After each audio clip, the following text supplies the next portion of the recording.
үйге аман есен келдім. Енді мен үйге жетемегенше біраз адамдар жазып тастапты. Сен шелек болдың, сен анау болдың, мынау болдың деп.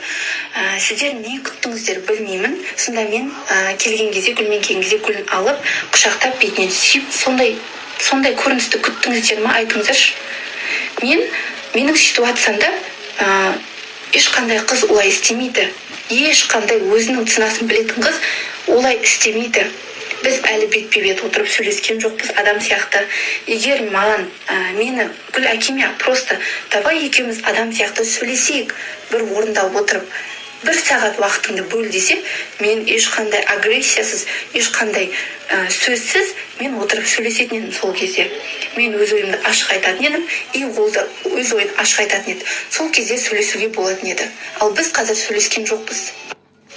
Жарайды, енді біраз алдыңғы стористерде айтып түсіндірдім ғой. Бізде осындай жағдай болып жатыр. Мен эмоцияға салынды екен деп, ашуланды екен деп.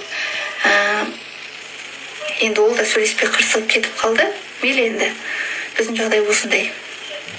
Бірақ мен сіздер қалағандай етіп, сразу гүлді қабыл алып, құшақтап, сүйіп, ондай нәрсе істей алмайын, сразу айтайын.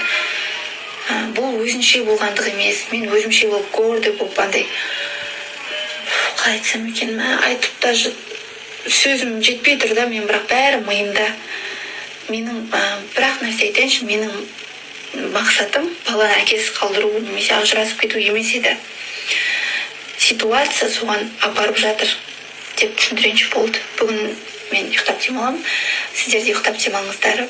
Қайырлы түн баршаңызға. Миларыңызды қатырып жіберсем, ренжімеңіздер. Арайға көп рахмет.